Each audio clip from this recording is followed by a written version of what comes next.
Hello and welcome to another edition of the UK and Ireland Minnesota Vikings Fan Club podcast. I'm your host again this week, co-president Mr. Reece Field, and I'm joined by Vice President and all-round nice guy and all-good charity man, Mr. John McDonald, and club merchandise aficionado and chief advisor, Mr. Darren Hales. Say hello, gentlemen. Hello, gentlemen. Hello, gentlemen. At least we got the intro right this time. I'm not mixing it up again. That was, although it might have been a good omen because the Vikings, of course, are playing 2 games in the UK and Ireland this season. We'll come to that later. Of course, we'll address the elephant in the room. No big deal Rich this week. He's got a big deal man cold, so he is not gracing us on video presence. And if you try to listen to this on audio, you would be able to hear how bad his cold is, because we had a meeting last night about what happened earlier today. Well, this is Tuesday we record this on, so you know exactly what happened this morning unless you've been living under a rock. John, I'll come to you first. How are you feeling about the Vikings playing back-to-back road games in Dublin, Ireland and London, England? It's mind-blowing, really. It's so exciting. It's going to be a lot of prep for us, a lot of organisation, but we're more than up to it, and we're very excited to be doing it. Daz? Yeah, I consulted my bank account, and it threw a paddy as soon as I looked at it. This is going to be expensive this year, but it's going to be worth every penny. So, obviously very excited. It's always great when the Vikings come over to this side of the pond, but to have 2 back-to-back, like I say, is going to create a lot of administrative work for some of us here, all of us here, and others as well involved. But yeah, looking forward to it. We've set I mentioned earlier, we've set a standard now for games on this side of the pond, and I think we want to continue to live up to that standard. So yeah, fun times ahead, but the work starts now. Exactly. And we know our reputation precedes us because we've already had some luck in organising things already, despite the official announcement only coming, about 8 hours ago. So we're doing well so far. It's really exciting. I am almost ruining the decision to buy a house this year. If only I had the foresight to see this coming, because this is not what I was not what I was expecting the year after the Vikings had already played overseas. I thought I'd have a year to let my bank account recover. No such luck. It's going to be a carnival of 2 weeks, and I am so excited for it. I guess, should we talk about Ireland first? Well, that is obviously the first game, so that would make logical and logistical sense. Let's talk about that. Yeah, so let's start there. John, who just remind for those that are not that have been living under that rock, what the fixture is, where it is. Yes, we will be playing the Pittsburgh Steelers at Croke Park in Dublin on the 28th of September. So, the first ever game that's been played, NFL game that's been played out in Dublin. So we're very honoured to be chosen as the away team. Obviously, for anyone that knows college football, knows they've done a few games out there with college game day and everything like that out in Dublin. But yes, the first ever official NFL game being played out there, and very exciting to be part of that, part of history. Yeah, and of course, it's not the first time the Vikings played the Steelers in the International Series. Last played them over in England at Wembley Stadium in 2013. And, the Vikings won that game against the Steelers. So hopefully history will sort of repeat itself this time around.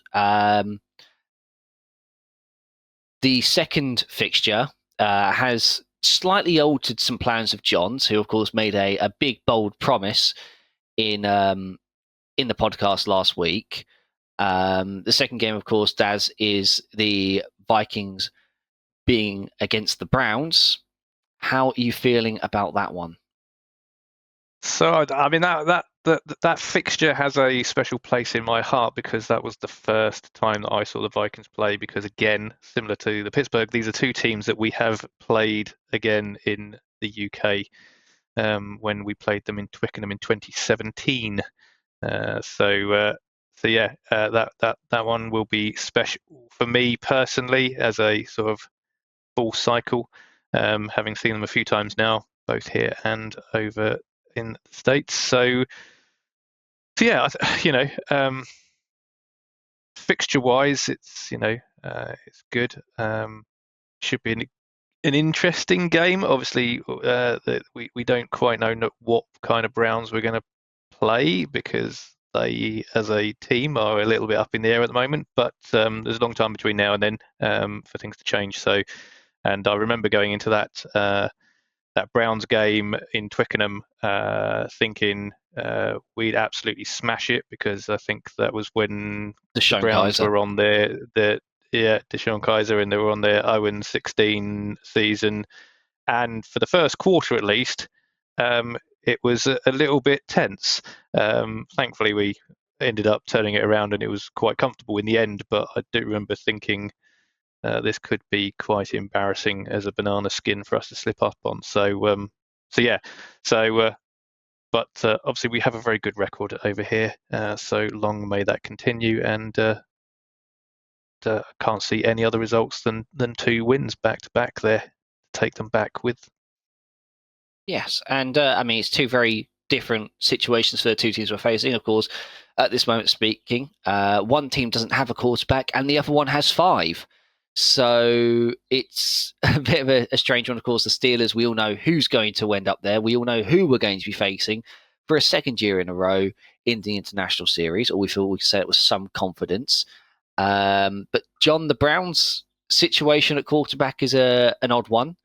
Am I right in saying they've got Flacco, Watson, Sanders, the other short one they drafted, and I want to say someone else that I've forgotten about, but there are 5 notable quarterbacks in the Browns QB room. Yeah, it's a rather big room. I was going to say a stacked room, but I wouldn't say that any of them are really outstanding quarterbacks. But yes, it's a rather big room there, quarterback room at the moment. But it's Kenny Pickett. Kenny Pickett. Kenny Pickett. So Joe Flacco, Kenny Pickett, Dylan Gabriel, and Shedeur Sanders. Not a list of the greatest quarterbacks, but who knows? You've got the two young kids that were drafted this year, so I don't like to comment on what they could do before they've played a game in the NFL. Exactly, and while we talk about quarterbacks who haven't played a game in the NFL, it's going to be exciting to see JJ McCarthy. With, let's face it, a good chance that 2 of his first 3 road games could be overseas, considering that we play 4 and 5 in the UK and Ireland, which is crazy to think about. You know, how we thought, we're going to see JJ McCarthy, and we're kind of gutted we weren't going to see him last year. And then, luck would have it on our side of the Atlantic. We probably are. How excited are you to see JJ McCarthy play, Darren?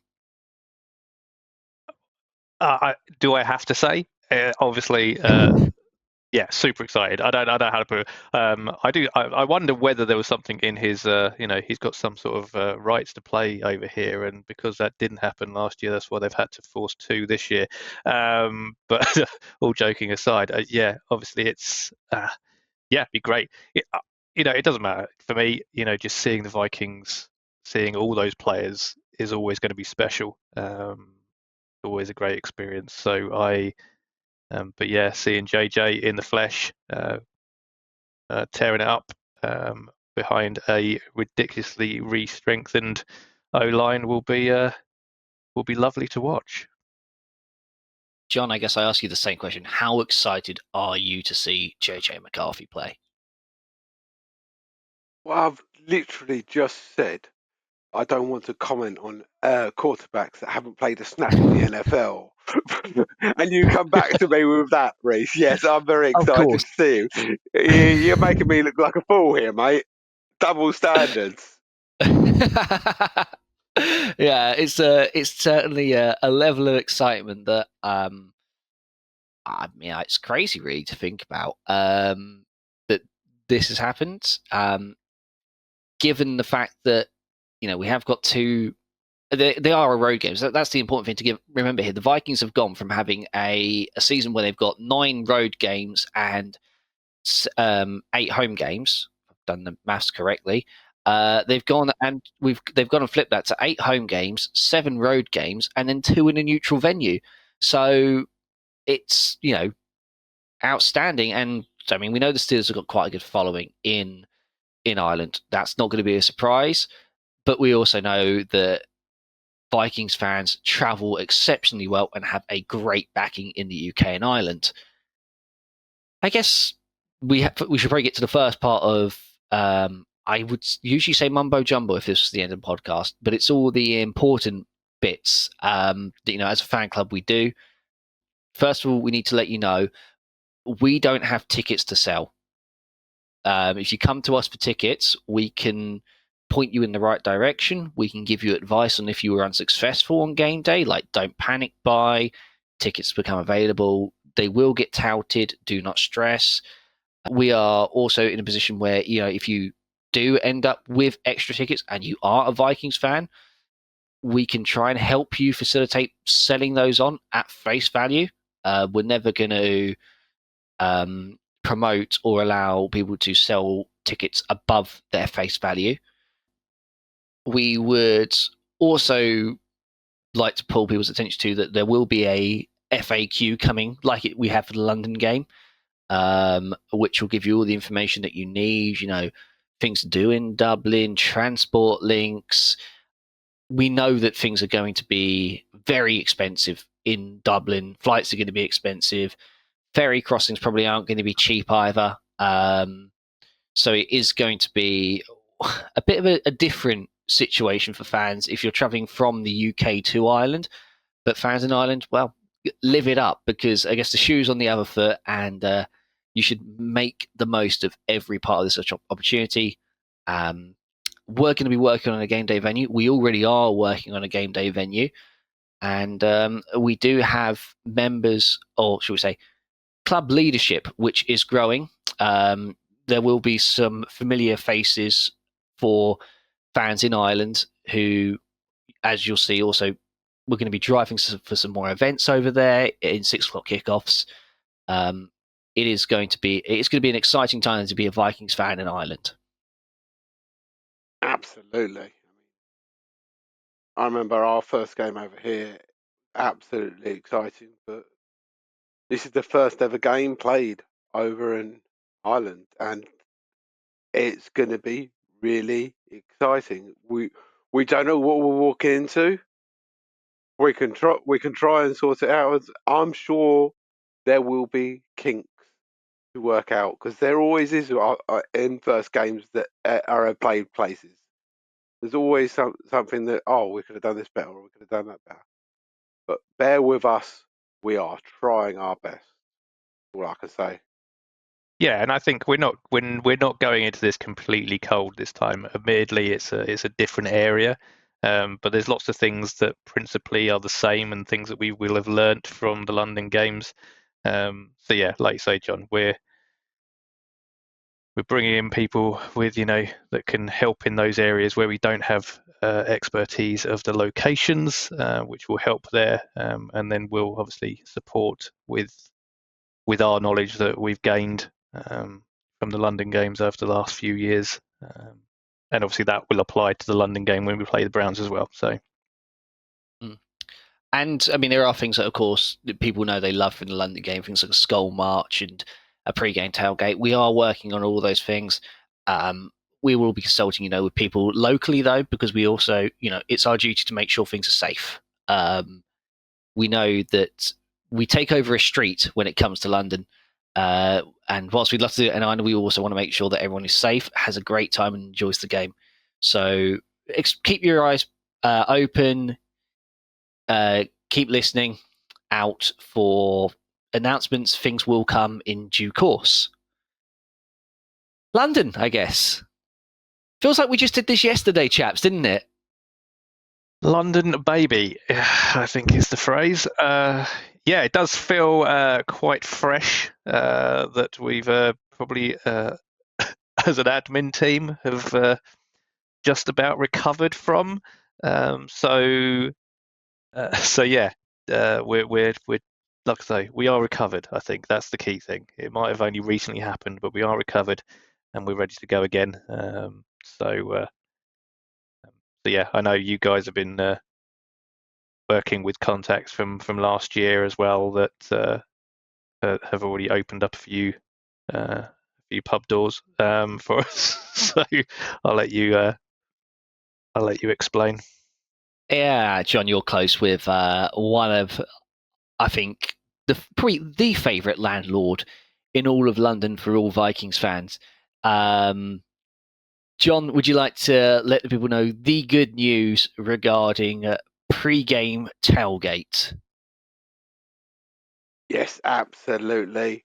We will be back at the Two Brewers and the Victoria. We will have both venues to ourselves this time. It is really exciting. Both pubs are very excited to have us back, and we are looking forward to doing a skull march from the stadium, from the pubs to the stadium. Yeah, it's everyone who's turned up to those venues in the last couple of years has had a brilliant time, and it's just a party atmosphere on the Sunday mornings, and the landlords are very excited to have us back, and that is due to our fans being brilliant fans, spending lots of money there, and just being great people and courteous and nice. I cannot tell you how many times that both the landlords have just said it's just so different and to regular football, and that our fans are just the nicest people. So it's down to our fans that these landlords desperately want us back. Yeah, and we are working already on For Whom the Bell Skulls making a return.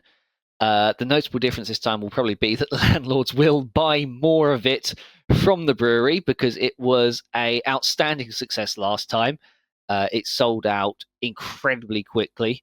We're already in touch with the brewery as to trying to make this happen. Of course, we know the dates. We know that the facilities are already there in both pubs to make it happen. So it's definitely exciting. And we can say this time as well, most importantly, when it comes to the Skull March, we will have a drum, so you won't need to listen to Darren, John, and I screaming the words "boom, boom" into a megaphone ever again. Yeah, or so we hope. I'm not sure my voice could take another round of that. It was mildly amusing though, in a weird way. The megaphone was great fun until we had to give it in at the stadium. I can't imagine why they didn't want us taking that into the stadium, considering the chaos that we may have caused in the march up. Shout out to Gabrielle of the Italian Vikings fan club, who took a very, very, very strong liking to the microphone and the chants that we were coming up with. There will be lots of singing, lots of dancing, lots of grittying, lots of drinking, and lots of the word skull, as I'm sure you can imagine. Do we want to talk about Vikings mini rookie camp, or we've got the young man Moss as well? We have. I mean, there's a lot to talk about. UDFO. Has he actually signed now as a UDFO? I know he was in as a trialist, but I only saw that we'd signed two from the trials. I think he's a trialist at the moment, but yeah, he's a trialist. We've signed two. We've signed an outside linebacker and a defensive end or a defensive lineman, whose names escape me, but I've got them here. Elijah Williams is the defensive tackle, and Matt Harmon was the outside linebacker that we've signed from the trialists. It's interesting. I mean, the one thing that can be very taken from the fact that we signed them at this stage is there's probably a bit of a comparison to the Bo Richter, the Chad Beebe, and the Adam Phelan situation where trialists were signed as undrafted free agents.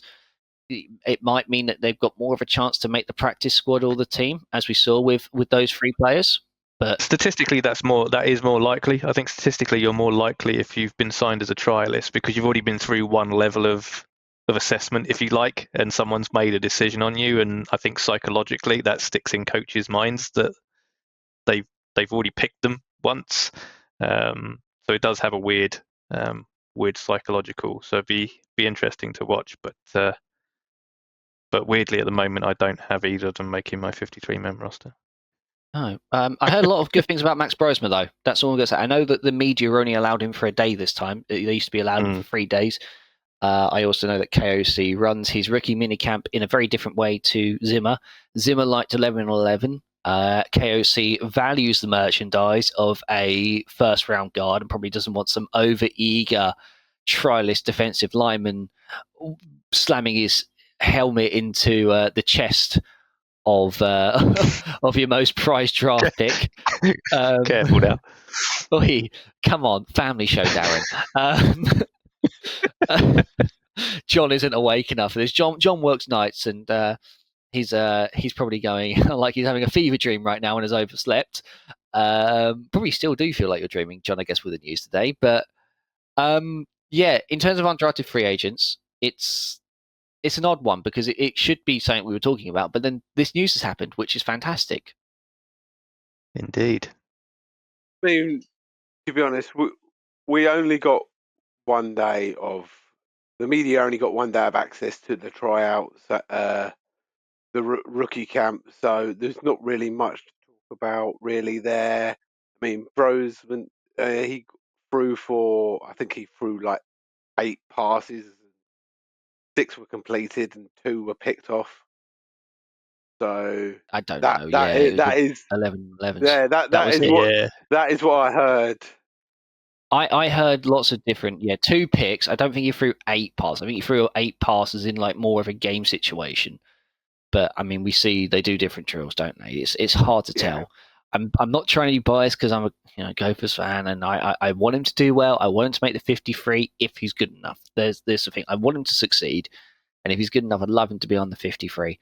It's hard to tell, but from what I heard, he was better than Kellen Mond, which is a step in the right direction.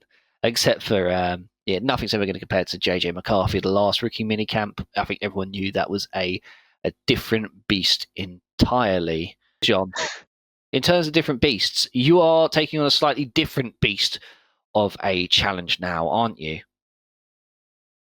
Yes, I am. For people that didn't listen last week, I said that if the Vikings played in Dublin, that I would cycle stadium. I'm going back on my word now because I'm going to be cycling from Dublin to London because we play in the 2 different venues. I think that's more fitting. So yes, I will be cycling between the 2 stadiums for charity. We're trying to raise more money than we did last year. Let's set the goal high. Come on, set the goal high. We're going to eclipse £5,000 without gift aid. Last time we did it with gift aid. This time we want to try and beat 5,000 without gift aid. There are some things we have to sort out. One is we have to get a bike over there. 2 is we have to get a bike back. The ferry is going to be our way of doing this. I did want to toy with the idea of putting John the fold-up bike that he could put on a carry-on luggage, but I feel like that would have been harsh. But no, on the more serious note, there are some questions to be asked. First of all, what charity? John hasn't picked a charity yet, so if you have any suggestions and you want to do so, then please get in touch. Please feel free to suggest those. We are always open to suggestions. We always want to do as much for charity as we possibly can. For the same reason, we don't have a name for the bike ride that John's doing. I say bike ride. It feels undermining to say bike ride, charity cycle as well. Makes it feel like he's doing 5 kilometers around his local park. He is taking on a challenge of 611 kilometers. That's according to Google Maps. We don't know if that includes the ferry crossing. But I guess, it's what, 611 miles. You're going from 611 kilometers. You're going from Croke Park to.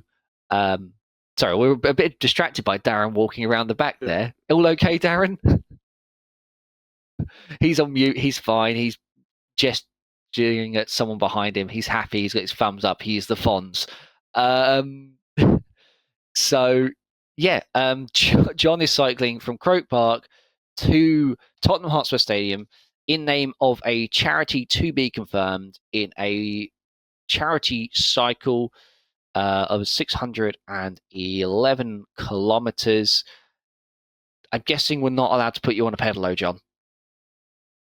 No. I did look into that. Just to get across the Irish there, because I know that's something you guys were wanting, but we wanted that swan. We want the swan pedalo. It's disappointing. Swan pedalo. Yeah, unfortunately, because it's a busy crossing, they won't allow a swan pedalo. It's a busy area, so unfortunately they won't allow it. I know I'm heartbroken, guys. I was all up for doing it. So what I'm hearing there is, if I can make it happen, I'm right on it. Hang on. There's some bits here. Darren's going to try and change some international laws regarding shipping routes. Our next suggestion is, if you own a Peloton and you live in Dublin or on the other side of where the crossing goes to, I believe Liverpool. Yeah, right. It'll be to Liverpool if you're going that route. So, I would be, yeah. If you live in Liverpool or Dublin and you wouldn't mind John borrowing a Peloton whilst he's on the ferry to make it look like he is cycling across the Irish Sea. I'm not sure how that logistically works. How we get a random member's Peloton onto a ferry before John gets on it. Yeah, I think John's just going to have to stay on the bike and just ride around the ferry constantly whilst it's crossing. I think that's the aren't I doing enough? No, John, because the problem is we were joking the first time we said this. However, this time you will have done about 5 kilometers by the time you get on the ferry. Exactly. We've worked out that because you're going the other way, your first leg is literally 5 minutes on a bike to the port. You know I'm not stopping after that. After I get into port, right? You can do 5 minutes. Then I don't know what the crossing is. What is it, like an hour and a half crossing? This is an hour and a half. This is all something we do. This is how raw this all is, guys. So we do have to look into this. This discussion did happen about 20 minutes before we started recording, but it is happening. John is riding from Croke Park to Tottenham Hotspur Stadium in the name of a charity to be confirmed. We would love your suggestions for what charity John should be raising money for. We'd love your suggestions on the name. We'd also say if anyone, look at the maps route. I mean, John is probably going to be going one route and one route only. If you are on the route, you want to keep John company. We had some wonderful members keep Rob company last year when he walked from Leeds to Tottenham in aid of Young Lives versus Cancer. The only difference is Rob turned up with a very sore and swollen foot. John, I will not be doing the same for you now. If you've been riding the bike, okay? I love you, brother, and I'm so proud of you for what you're doing.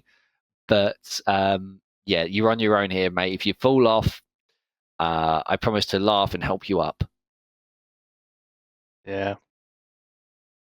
I'll provide you a rubber ring when you get back to set off. I think I'm going to need that in the stadium at Tottenham. One seat with a rubber ring. John, the donut will be waiting there for you. The sprinkles will be there because whatever happens on game day, you will be a winner when you achieve your goal. Is that a little bit of an irony that obviously John being the donut celebration sprinkle king, and after this he's going to be sitting on a donut? That's something I didn't think of. Word on there. We'll make sure it's one that's decorated. But it is that. Putting that aside, we are very excited to be doing this. Yeah. This for London. We're very excited to have the Vikings over here again. This is all very fresh to us. None of us expected this whatsoever. Well, we've all heard the rumours over the last month or so. The rumours have been getting stronger, but we had no idea it was going to come true. So bear with us whilst we sort everything out. And our team was exhausted after the amount of effort we put into last year.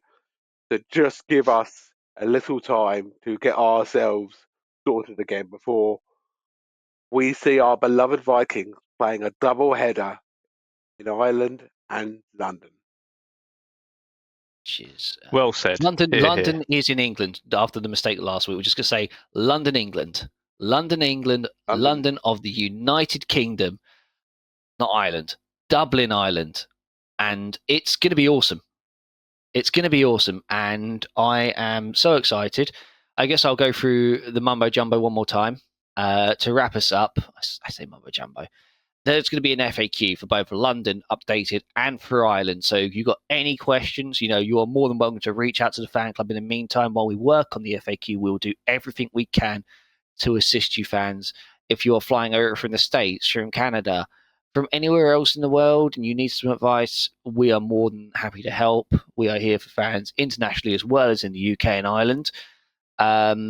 If you want to get in touch with the podcast, if you happen to know someone who sells a drum or could skin a drum, because we want to make our drum look fantastic for the Skull March to both stadiums, then absolutely get in touch. Let us know if that's your bag. We've seen people have some wonderful skills in this fan club, so we are always keen to see what we can give to each other.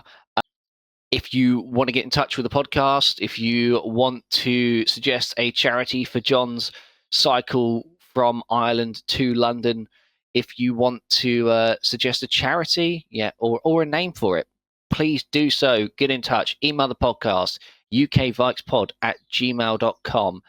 Facebook, UK and Ireland, Minnesota Vikings Fan Club.